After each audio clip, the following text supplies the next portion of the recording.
ಈಗ ಒಂದು ಸಂದೇಶ, ಹೆಣ್ಣು ಮಕ್ಕಳಿಗಾಗಲಿ ಅಥವಾ ಗಂಡು ಮಕ್ಕಳಿಗಾಗಲಿ ಕಂಕಣ ಭಾಗ್ಯ ಇದು ಅನುಗ್ರಹ ಆಗಬೇಕಾದ್ರೆ ಗುರುಗಳು ಸನ್ನಿಧಾನಕ್ಕೆ ಬಂದು ಗುರುಗಳ ಹತ್ರ ನಿಂತುಕೊಂಡು ಸಂಕಲ್ಪ ಮಾಡಿಕೊಂಡು ಅದಕ್ಕೆ ನಮ್ಮ ಶ್ರೀಮಠದಲ್ಲಿ ಕ್ಷೀರಾಭಿಷೇಕ, ತದನಂತರದಲ್ಲಿ ಪಂಚಾಮೃತಾಭಿಷೇಕ, ತದನಂತರದಲ್ಲಿ ತಿಂಗಳಾನುಸಾರವಾಗಿ ದೀಪ ಸಂಯೋಜನ, ದೀಪ ಹಚ್ಚೋದರಲ್ಲಿಂದ ಅದು ಅಲ್ಲದೆ ವಿಶೇಷ ಗುರುಗಳ ಹತ್ರ ಬಂದು ಭಕ್ತಿಯಿಂದ ಸಾಷ್ಟಾಂಗ ನಮಸ್ಕಾರ ಮಾಡಿ ಇಲ್ಲೇ ಕೊಡ್ತಕ್ಕಂಥ ಮಂತ್ರಕ್ಷತೆ ತಗೊಂಡು ತಮ್ಮ ಶಿರಸಾಧಾರಿಯಲ್ಲಿ ಧಾರಣ ಮಾಡಿದರೆ ಗುರುಗಳ ಅನುಗ್ರಹದಿಂದ ಖಂಡಿತವಾಗಿ ವಿವಾಹ ಆಗುತ್ತದೆ.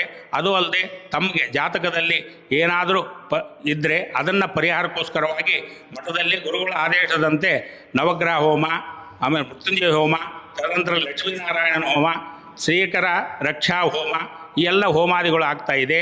ಇದೆಲ್ಲ ಶ್ರೀ ರಾಘವೇಂದ್ರ ಸ್ವಾಮಿಗಳವರ ಮಠ ಚಿಕ್ಕಪೇಟೆ, ಬಳೆಪೇಟೆ ಸರ್ಕಲ್ಲು ಹಾಗೂ ಚಿಕ್ಕಪೇಟೆ ಸರ್ಕಲ್ ಮಧ್ಯದಲ್ಲಿ ಬರ್ತದೆ.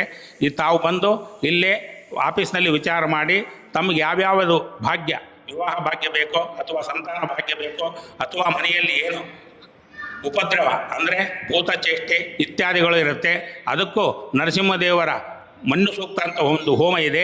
ಆ ಹೋಮ ಮಾಡೋದರಿಂದ ಅದು ಪರಿಹಾರ ಮಾಡ್ಬೋದು. ಅಥವಾ ಒಂದು ಯಾವುದೋ ಮನೆ ಕಟ್ಟಿಸ್ಬೇಕು, ಮನೆ ಕಟ್ಟೋದು ಪ್ರಾರಂಭ ಆಗಿ ಮಧ್ಯದಲ್ಲಿ ವಿಘ್ನ ಆಗಿದೆ, ಆ ವಿಘ್ನಕ್ಕೋಸ್ಕರವಾಗಿಯೂ ಇಲ್ಲೇ ಗಣಹೋಮ ಮತ್ತು ಪೋಮಾನ ಹೋಮ ಇತ್ಯಾದಿ ಹೋಮಗಳೆಲ್ಲ ಶ್ರೀಮಠದಲ್ಲಿ ನಡೆಯುತ್ತೆ. ತಾವೆಲ್ಲರೂ ಬಂದು ರಾಘವೇಂದ್ರ ಸ್ವಾಮಿಗಳವರ ಮಠ ಎಲ್ಲಿ ಅಂತಂದರೆ ಬಳೆಪೇಟೆ ಸರ್ಕಲ್ಲು ಹಾಗೂ ಚಿಕ್ಕಪೇಟೆ ಸರ್ಕಲ್ ಮಧ್ಯದಲ್ಲಿ ಬರುತ್ತೆ.